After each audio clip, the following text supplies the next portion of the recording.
आपने देखा होगा, इस तरीके से ट्रायंगल बनते हैं दो, इस तरीके से स्टार बनता है और उसके आसपास एक गोला होता है। अब हम समझते हैं कि हमारे अंदर स्वयं में वो दो ट्रायंगल और स्टार है और वो गोला भी हमारे ही अंदर। हमारे अंदर वो शक्तियां कैसे हैं समझिए।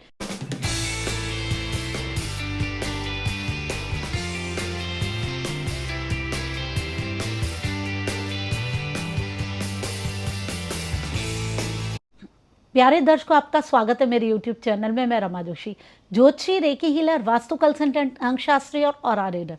ओम नमः शिवाय, हर हर महादेव।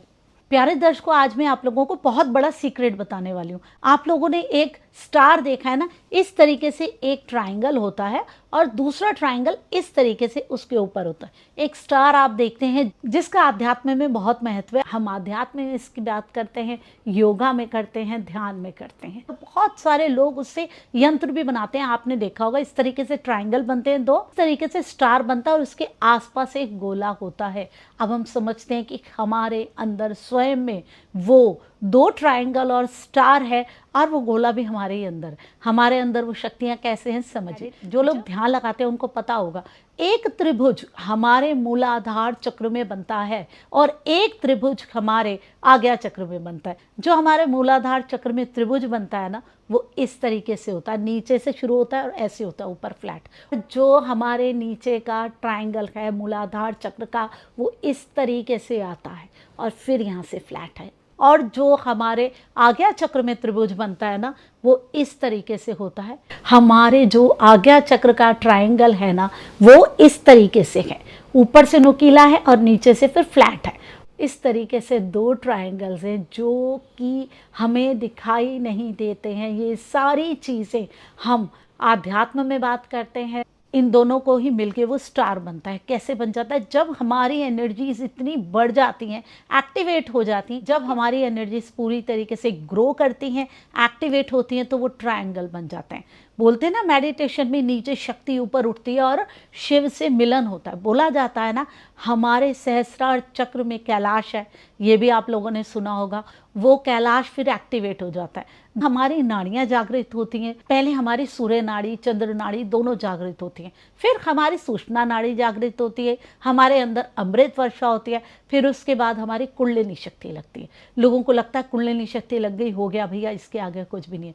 अरे उसके आगे भी बहुत बड़ी यात्रा होती है। जब हमारी कुंडलिनी शक्ति लग जाती है, अब उसके बाद भी हम ध्यान लगाते रहते हैं, एनर्जीज के साथ कनेक्ट रहते हैं, फिर हमारे मूलाधार चक्र और फिर उससे एनर्जी जो है ऊपर उठनी शुरू हो जाती है। जब हमारी एनर्जीज ऊपर जाती हैं, हमारे अंदर मेल एनर्जी, फीमेल एनर्जी दोनों ही है ना, हमारे अंदर की मेल एनर्जीज, फीमेल एनर्जीज दोनों ऊपर उठती हैं और बैलेंस होती है। और हमारे सहस्रार चक्र में जो शिव हैं वो जागृत होते हैं। यहाँ पे जो कैलाश पर्वत है, हम वहाँ तक पहुँच जाते हैं। फिर हमारे आज्ञा चक्र का जो त्रिभुज है, जो कि इस तरीके से है, वो एक्टिवेट होता है और वो एनर्जीज यहाँ से बढ़ती बढ़ती बढ़ती बढ़ती पूरी हमें कवर कर लेती है नीचे तक उस त्रिभुज में। और वो त्रिभुज लाइट पर्पल कलर का होता है, एकदम चमकदार, जैसे हम कोई पत्थर देखे ना, एकदम आर पार जिससे दिख रहा हो वैसी उसमें रोशनी होती है। जब वो एक्टिवेट हो जाता है, ये आपके साथ मेडिटेशन में ही होगा, सारा समय नहीं होगा। जब हम मेडिटेशन घंटों तक करते रहेंगे, आप उस लेवल पे पहुंच जाएंगे, फिर होगा।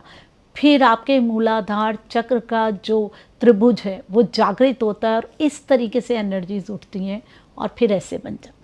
फिर दोनों के दोनों ट्रायंगल मिलके एक स्टार बनाते हैं और आपके अंदर अपने आप ही वो शक्ति जागृत हो जाती है, वो परम ऊर्जा जागृत होने लग जाती है। परम ऊर्जा तो हमारे अंदर हमेशा ही रहती है, ईश्वर तो हमारे अंदर रहते ही है ना। और वो आसपास का गोला हमारा ही तो ऑरा है, हमारा ही तो आभा मंडल है, जो कि उस स्टार को लिए हुए है। जब हम मेडिटेशन करते हैं, ध्यान लगाते हैं, हमारे चक्र जागृत होते हैं, हमारी नाड़ियाँ जागृत होती हैं और हमारी कुंडलिनी शक्ति लग जाती है और हमारी कुंडलिनी शक्ति जागृत हो जाती है। और हम क्या सोचते हैं, बस कुंडलिनी जागृत हो गई, सब कुछ मिल गया हमें जीवन में, कुंडलिनी के आगे कुछ भी नहीं है। पर ऐसा नहीं है। अरे कुंडलिनी के आगे भी बहुत बड़ी यात्रा है। और जब आपकी कुंडलिनी भी जागृत हो जाती है, उसके बाद आपका जो ये आज्ञा चक्र का त्रिभुज है, ट्रायंगल है, ये एक्टिवेट होता है। जब आप मेडिटेशन करते हैं ना, ये ट्रायंगल जो कि आपके यहाँ है, ये यहाँ से धीरे धीरे मेडिटेशन में बड़ा होता हुआ आपको पूरा कवर कर लेता है। वो ट्रायंगल वो एक्टिवेट हो जाता है, लाइट पर्पल पिंक कलर की एनर्जीज उसमें होती हैं और वो बढ़ जाता है और वो आपको कवर कर लेता है।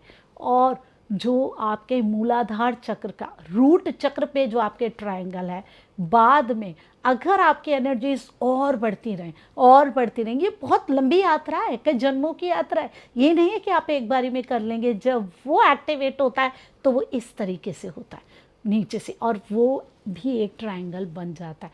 और फिर आप उस शक्ति को महसूस कर पाते हैं। वो शक्ति, वो सच्चिदानंद सत्य चित आनंद की ऊर्जाओं को आप महसूस कर पाते हैं। वो जो ईश्वर है, परम ईश्वर है, वो तो ऊर्जा रूप में ही है ना। वो जो परम ईश्वर है वो तो ज्योतिष स्वरूप ही है ना, वो तो ऊर्जा रूप में ही है ना। और उसकी ऊर्जाएं हमारे अंदर हमें जो एक परम शक्ति बना देती हैं, उसके बाद वो दोनों जब ट्रायंगल हमारे अंदर एक्टिवेट हो जाते हैं तो हम परम शक्ति बन जाते हैं। इसका मतलब ये नहीं है कि आपको लगेगा मैं कुछ भी दुनिया में पा सकता हूँ, मैं कर सकता हूँ। आप बताइए, जो ईश्वर होता है क्या वो कभी ऐसा करता है? क्या राम ने किया? क्या शिव ने किया? क्या उन्होंने सब कुछ पाना चाहा? नहीं। उसके बाद एकदम प्योर हो जाता है। उसके बाद तो व्यक्ति उस ईश्वर की तरह प्योर हो जाएगा ना। वैसा तो बन ही नहीं सकता, ईश्वर तो हो ही नहीं सकता, लेकिन उसकी ऊर्जाओं को कहीं ना कहीं महसूस कर पाएगा। वो जो अंदर बहुत सारी चीज़ें थोड़ी देर के लिए तो बाहर निकाल लेगा। बाद में जब आप ध्यान से उठेंगे फिर आप अपने नॉर्मल फॉर्म में आ जाएंगे जो आप हैं, लेकिन थोड़ी देर के लिए आप उस चीज़ को तो महसूस करेंगे, बिल्कुल करेंगे ना। तो ये दोनों ट्रायंगल हमारे ही शरीर में जो हमारी ही एनर्जीज़ को बता के जब हम उस लेवल पे पहुँचेंगे तब हम वहाँ जाएंगे। अब ये हमें देखना है कि हम कितने जन्मों में उस लेवल को अचीव कर पाएंगे। अब तो बताइए प्यारे दर्शकों, आप इस बात को जानते थे कि आज तक कभी भी आपने कहीं भी इस बात को सुना है? ऐसी बहुत सारी बातें आध्यात्म से जुड़ी हुई अगर आप जानना चाहते हैं तो मेरे चैनल में आइए, बहुत सारी ऐसी वीडियोस हैं। वीडियो अच्छी लगे लाइक ज़रूर कीजिए, कमेंट करिएगा आप मेडिटेशन के किस लेवल पे, और ऐसे ही बहुत सारी वीडियोस देखने के लिए मेरे चैनल को सब्सक्राइब ज़रूर करिए और मेरे साथ कहिए ओम नमः शिवाय, हर हर महादेव।